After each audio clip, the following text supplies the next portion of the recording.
All right, so welcome back, class. Okay, now chapter 7 is going to be dealing with perpetual inventory. Okay, so everything that we learned, yes? Sorry.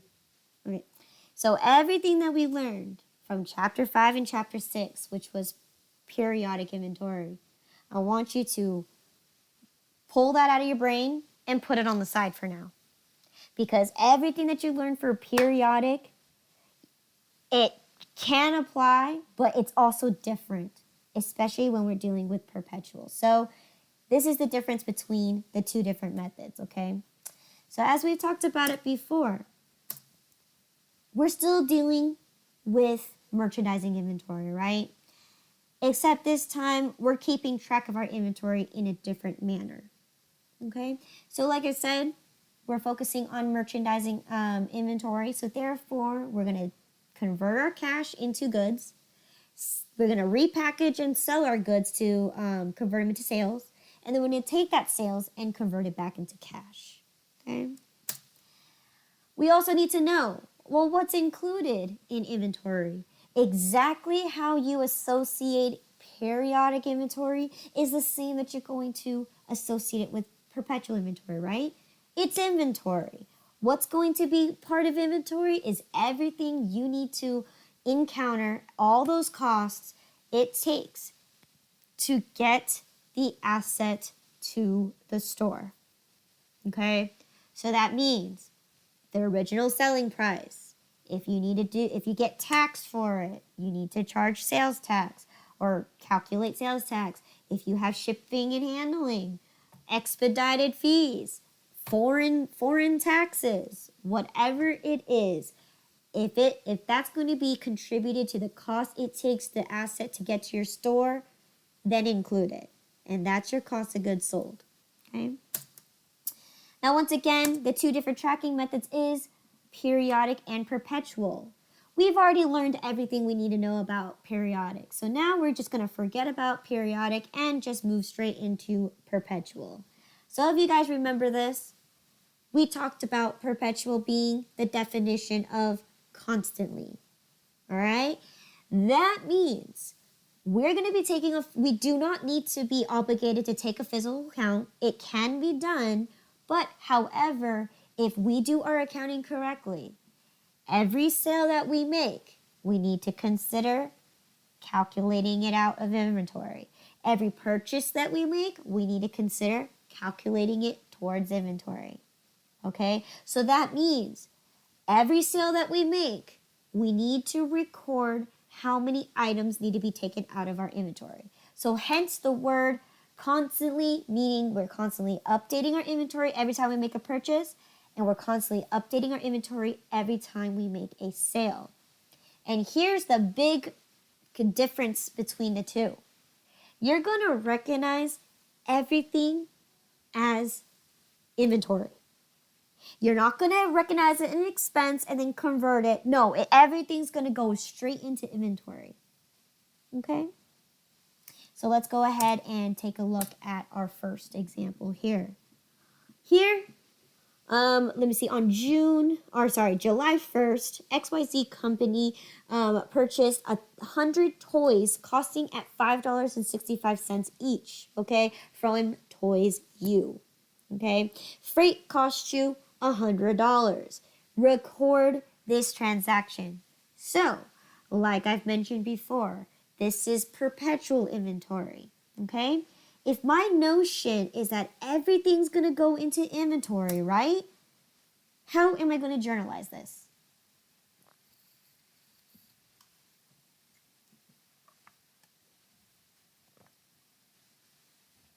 Inventory.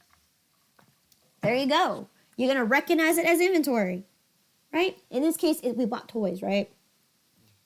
And here, look at this. My freight. How much is going to be considered? Oh, everything's going to go into inventory, right? Therefore, my freight and my original selling price is all going to be dropped into inventory. Just like that. And this is it. That's it. Any questions? Okay?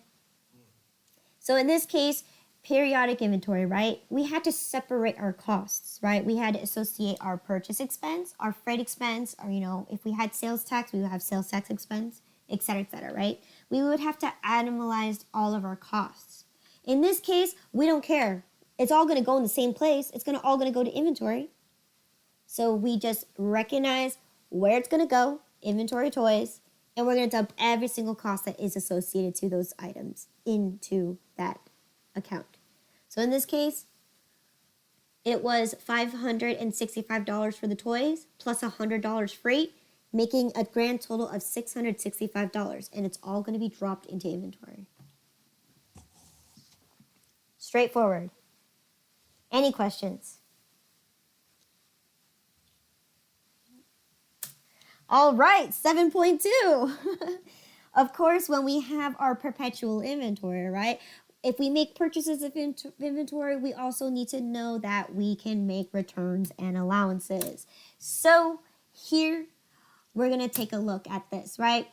What are the reasons why we would need to return or get an allowance from our vendor, right? Many reasons. Defective items, wrong items, maybe there's a cheaper vendor out there. Whatever reason it is that you have, you can usually always request a return or an allowance from your vendor. And of course, like I've mentioned before from the previous chapters, right? Your vendor is going to want to keep you as a good customer, right? They're going to do anything they can because you are going to be one of those people that potentially buys most of their inventory out. So they want to make sure that they keep you satisfied as a customer and grant you whatever, things it is necessary for you to, continue doing business with them. So they'll give you unlimited returns and allowances, maybe discounted prices, or even special offers, okay? Or they can just simply give you your money back guaranteed, okay? So now let's go ahead and take a look at an example. So let's purchase the inventory first, and then we will see what happens when we need to return something. So here in this example, on January 1st, you purchase a total of 100 coffee mugs on an account from Cuppies Co., okay?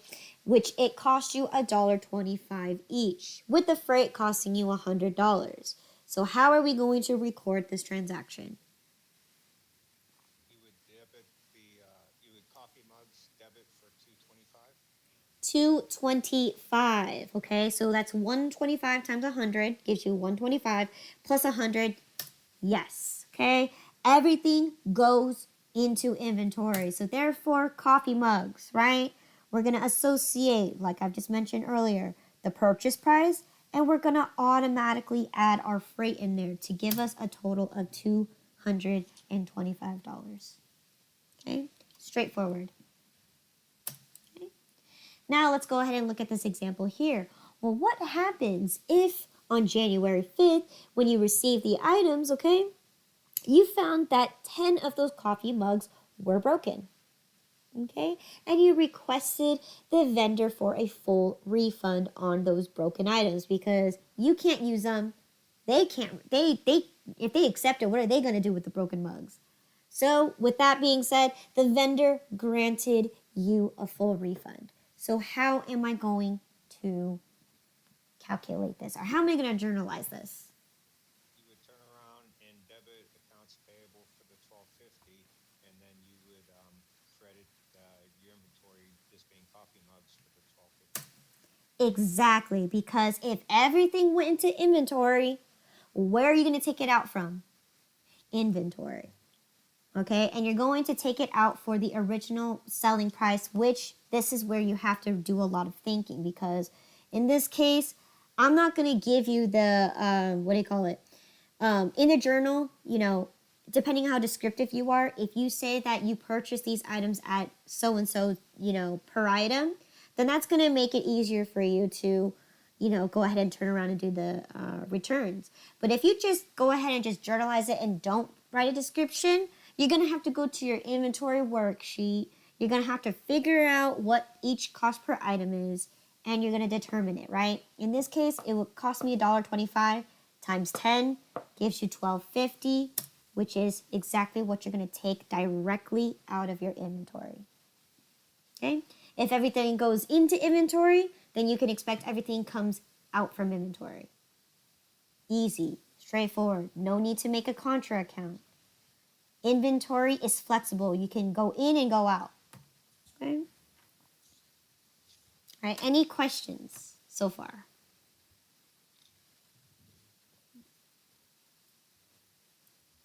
Okay. Scenario 2 now. Let's say, once again, on January 5th, okay? Once you receive your items, you found that 25 of those coffee mugs were the wrong size, right? And you requested for a refund on the extra large coffee mugs. But once again, the vendor says there's nothing wrong with those coffee mugs, but I'm still going to compensate you because this was my mistake. I sent you the wrong size. So I'm going to offer you a 20% discount off of those mugs because to, reprimand my mistake. So in this case, how am I going to journalize it this time? You first have to figure out your percentage for the 20% discount. Mm-hmm. So you debit accounts payable Mm-hmm. 25 times the buck 125. Mm-hmm. That'll give you a 31.25 Mm-hmm. times that by the 20%. So you would debit 625, and the Mm-hmm. coffee mugs would be credited 625. Exactly correct. Once again, if everything went into inventory, everything's going to come out of inventory. So if I have a returns, goes directly out of inventory. I get an allowance, comes directly out of inventory. So in this case, exactly what Alan said. You're going to figure out what it costs you for that batch of mugs that you purchased. You're going to find out what 20% of that is, which should give you a total of $625, and it's coming directly out from inventory. Pretty easy, pretty straightforward. All right? Any questions?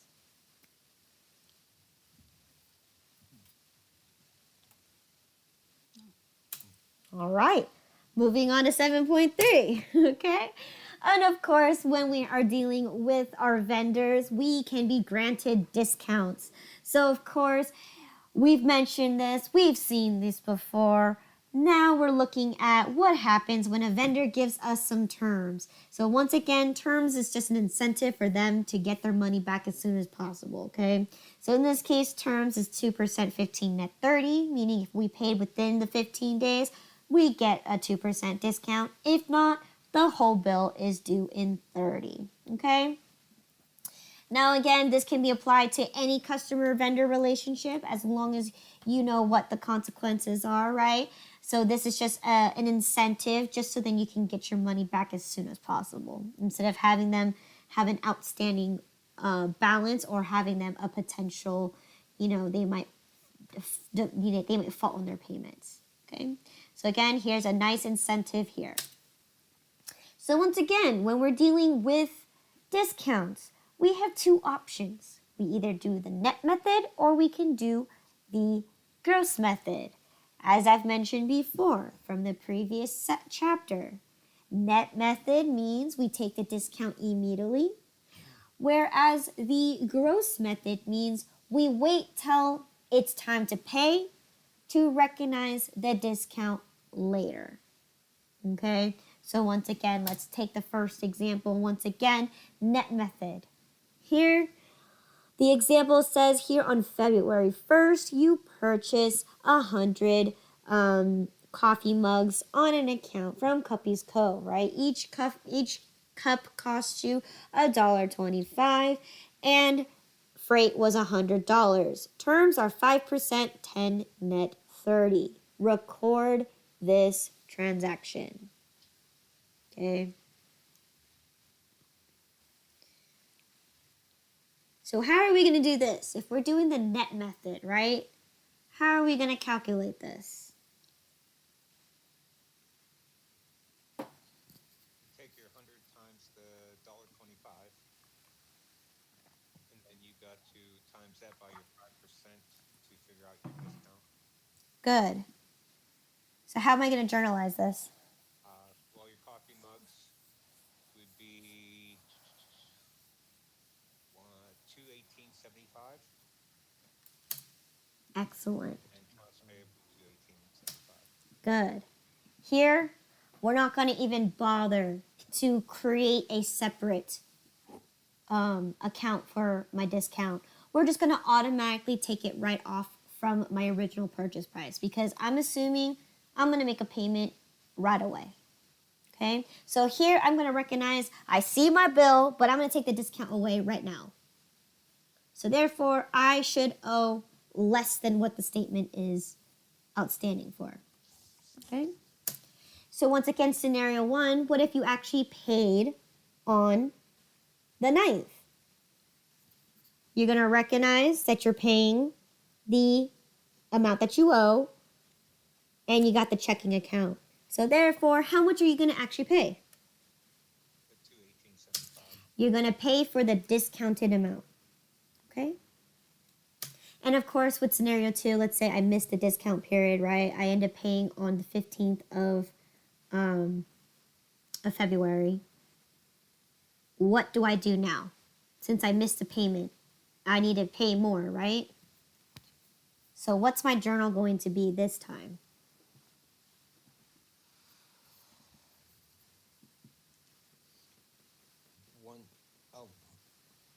It's gonna be for 225, but Good.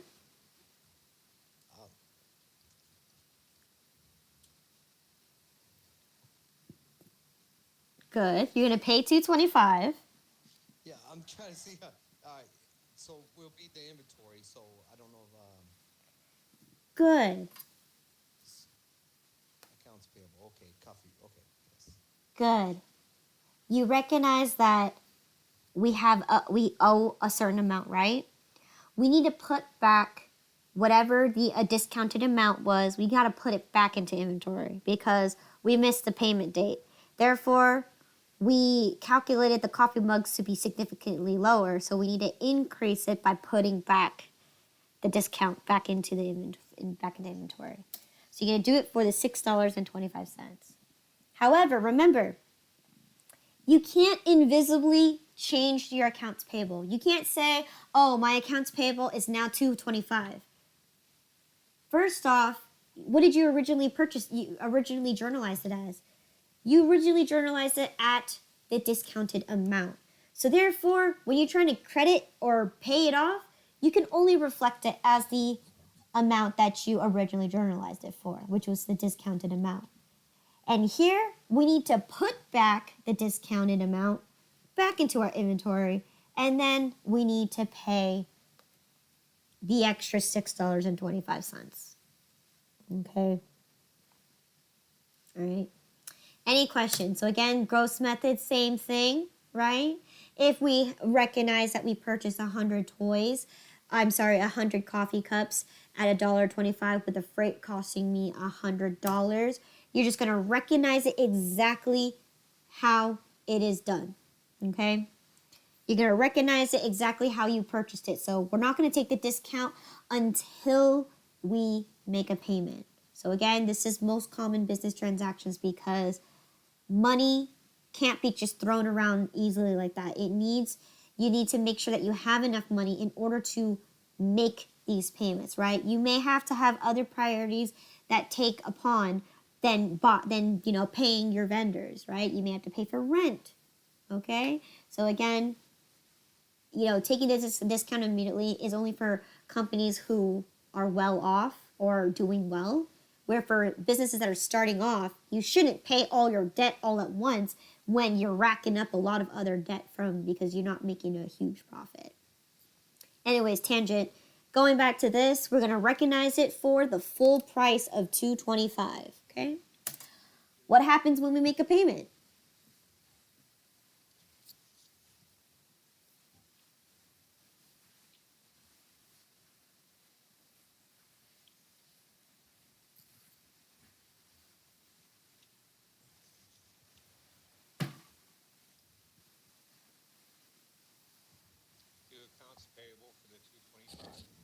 Mm-hmm. And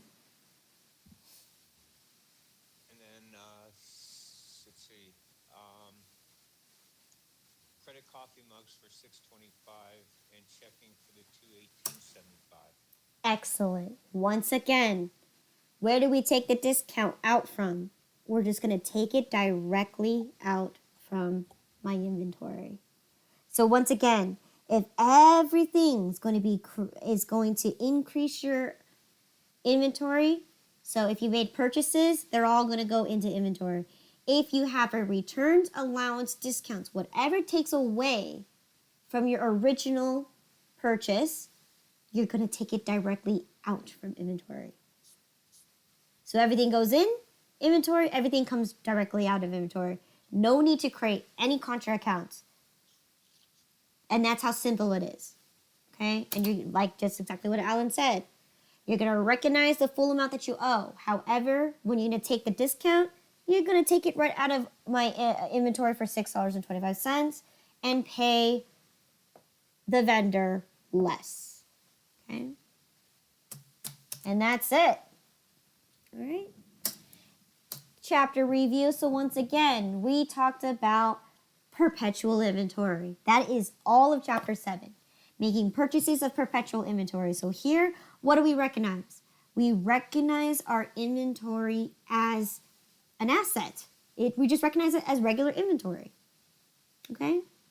And everything that goes into inventory, you're going to be taking everything directly out from inventory. So in this case, when I purchase my inventory, everything's going to be included, including the original purchase price and the freight. They're all going to be one. Okay? And then, of course, we got to take a look at what happens when we have a returns and allowances, right? We first got to recognize we purchase inventory, that everything's going to come out of inventory, right? And if we got, whether it's a return or allowance, everything's going to just be taken out of inventory, right? And then lastly, we got to take a look at net method versus gross method, right? Taking discounts either now or later upon payment, right? That's the one significant thing that you need to know. It's based on the payment. If you don't pay, then there's no purpose for you to have to understand the net and gross method, right? The discount is based on when you pay, right? So there it is. Everything goes into inventory. Everything comes out of inventory. Easy peasy lemon squeezy. Any questions?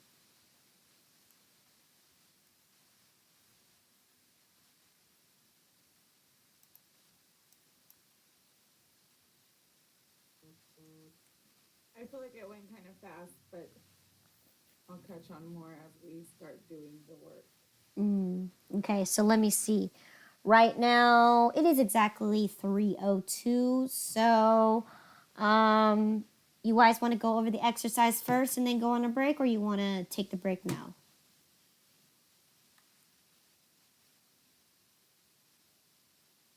Let's take a quick break. Okay. If we take a quick break, let's do 15 minutes just because I'm kind of worried we might go overtime. Okay, so 15. So I'm going to round